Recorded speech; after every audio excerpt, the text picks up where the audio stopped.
మిల్లెట్స్తో ఈ విధంగా కిచిడి ట్రై చేసి చూడండి, చాలా బాగుంటుంది. ఈ సమ్మర్లో ఇలాంటి రెసిపీస్ చేసుకుంటే చాలా హెల్తీగా ఉంటారు.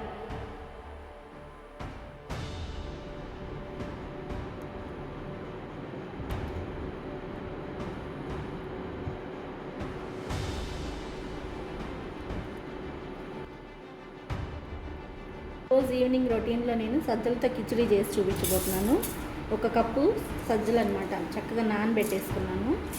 మార్నింగ్ అంతా నానబెట్టేసుకున్నా. అవి బాగా వాష్ చేసుకొని కుక్కర్లో వేసుకోవాలి.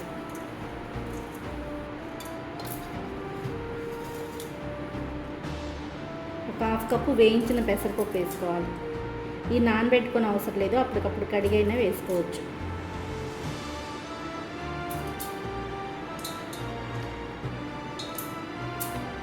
ఇలా చేసుకుంటే మిల్లెట్స్ తినని వాళ్ళు కూడా చక్కగా తినేస్తారు.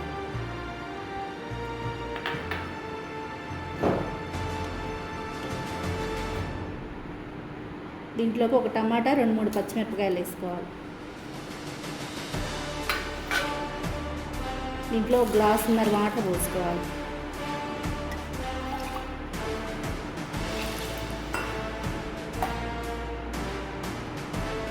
కొద్దిగా ఆయిల్ వేసుకొని మూత పెట్టి 4 విజిల్స్ వచ్చే వరకు ఉడికించుకోవాలి.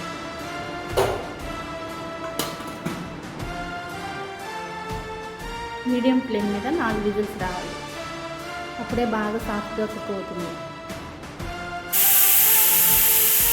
4 విజిల్స్ రాగానే స్టవ్ ఆఫ్ చేసుకోవాలి.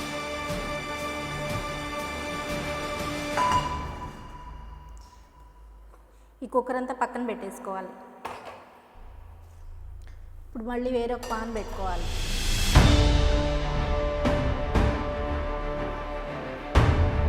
నెయ్యి కొంచెం కరగగానే జీడిపప్పులు, బాదం పప్పులు కట్ చేసి వేసుకోవాలి.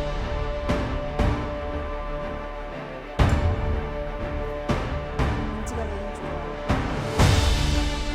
ఇలా వేగిన జీడిపప్పు, బాదం పప్పులు పక్కన వేసేసుకోవాలి.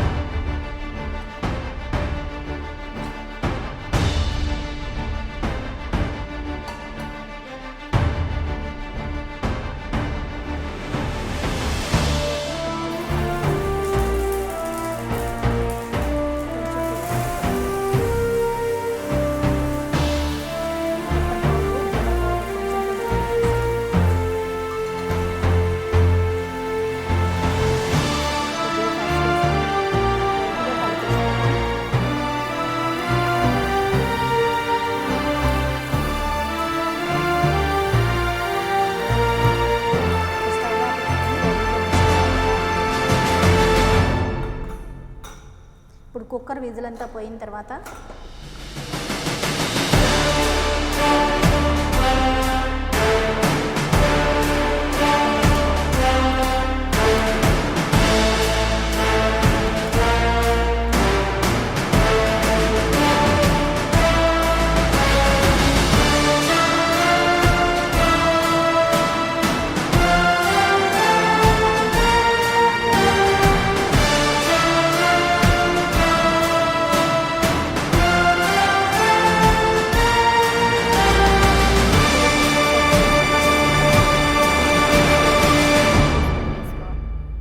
దీంట్లో ఎండుమిర్చి కానీ కారం కానీ ఏమి వేసుకోము, పచ్చిమిరకాయల్లో ఉన్న కారమే సరిపోతుంది.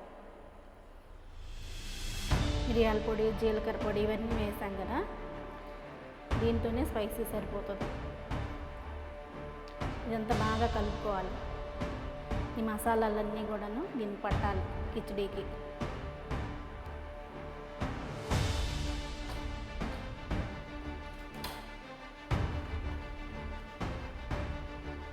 దీనిపైన జీడిపప్పులు, బాదం పప్పులు వేయించుకున్నాం కదా, ఇవన్నీ వేసేసుకోవాలి. ఇలా ఇంట్లో ఉన్న వాటితోనే చక్కగా కిచిడి అనేది చేసుకోవచ్చు మిల్లెట్స్ తోటి. మిల్లెట్స్ అంటే ఇష్టం లేని వాళ్ళు కూడా ఇలా చేసి పెడితే చక్కగా తినేస్తారు. పిల్లలు అయితే బాగా ఎంజాయ్ చేస్తారు.